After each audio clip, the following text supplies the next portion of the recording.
बांग्लादेश की सियासत में फिर हलचल तेज है। प्रधानमंत्री पद की शपथ लिए तारिक रहमान को महज कुछ ही दिन हुए हैं और विरोध के स्वर बुलंद कर दिए हैं नाहिद इस्लाम ने। आरोप सीधे सत्ता पर हैं, इशारों में भारत का भी जिक्र हुआ है। सवाल ये कि क्या बांग्लादेश में पुरानी सियासी ताकतों की वापसी की पटकथा लिखी जा रही है? क्या नई सरकार की शुरुआत ही टकराव से हो रही है? क्या आवामी लीग की वापसी की आहट है? और क्या भारत का नाम इस बहस में क्यों लिया गया? आज इस वीडियो में हम इसी मुद्दे पर बात करेंगे। नमस्कार, स्वागत है आपका न्यूज़ 18 राजस्थान के डिजिटल चैनल पर और आपके साथ मैं हूं वंदना त्यागी। बांग्लादेश में हालिया चुनाव के बाद बांग्लादेश नेशनलिस्ट पार्टी यानी बीएनपी की सरकार बनी है, जिसके नेता हैं तारिक रहमान।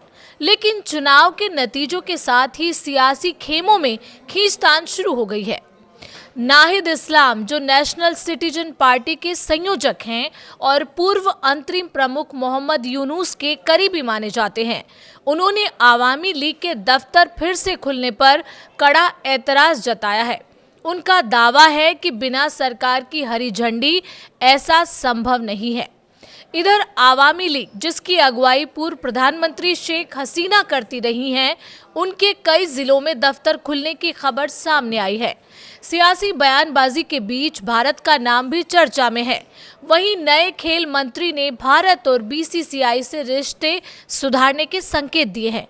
तो क्या बांग्लादेश में नई सरकार के सामने सबसे बड़ी चुनौती राजनीतिक स्थिरता की है?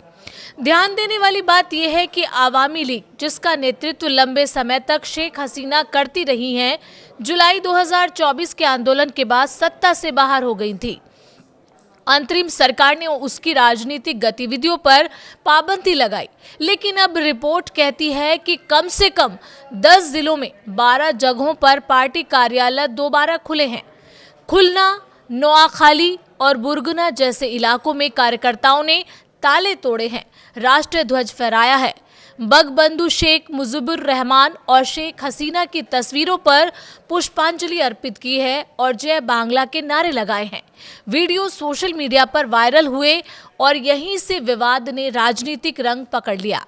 नाहिद इस्लाम ने चेतावनी दी है, अगर प्रशासन ने कार्रवाई नहीं की तो राजनीतिक प्रतिरोध होगा। अब बात यह कि भारत का जिक्र क्यों हुआ? इस पूरी बहस में भारत का नाम भी सामने आया है। नाहिद इस्लाम का आरोप है कि चुनाव में भारत, आवामी लीग और बीएनपी के बीच किसी तरह की समझ थी। हालांकि इस दावे का कोई आधिकारिक प्रमाण सामने नहीं आया है। इधर दूसरी तरफ नए खेल मंत्री अमीनुल हक ने संकेत दिए हैं कि भारत के साथ संबंध सुधारना प्राथमिकता होगी। उन्होंने संसद भवन में भारत के उप उच्चायुक्त से मुलाकात की और T20 वर्ल्ड कप को लेकर सकारात्मक बातचीत की बात कही। आपको बता दें कि अंतरिम सरकार के दौर में क्रिकेटर मुस्तफिजुर रहमान को आईपीएल से बाहर किए जाने के मुद्दे पर बांग्लादेश ने भारत में आयोजित T20 वर्ल्ड कप में भाग नहीं लिया था। अब नई सरकार इस कड़वाहट को खत्म करने के संकेत दे रही है। सिर्फ राजनीतिक दफ्तरों का मुद्दा ही नहीं, संविधान सुधार भी बड़ा विवाद बना हुआ है।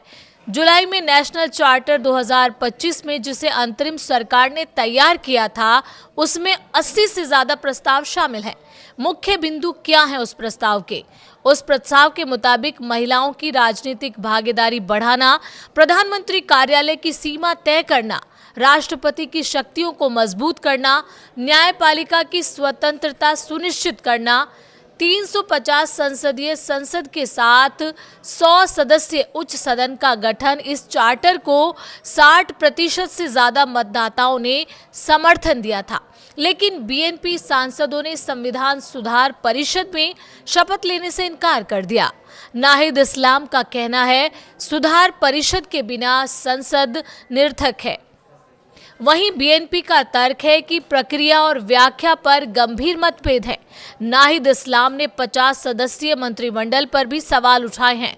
उनका दावा है कि करीब 62% मंत्री और राज्य मंत्री व्यवसायी पृष्ठभूमि से आते हैं। उन्होंने कहा, व्यवसायी होना अपराध नहीं, लेकिन विविध पेशों से प्रतिनिधित्व होना चाहिए था।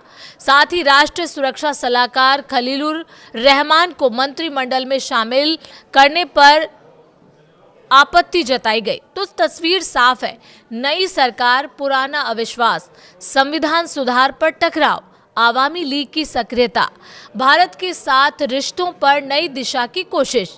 बांग्लादेश इस वक्त राजनीतिक संक्रमण के दौर में है। सवाल ये है कि क्या ये टकराव लोकतांत्रिक बहस का हिस्सा है या आने वाले दिनों में सड़कों पर नई राजनीतिक लड़ाई देखने को मिलेगी। आपको क्या लगता है? आप अपनी राय हमें कमेंट के जरिए बता सकते हैं।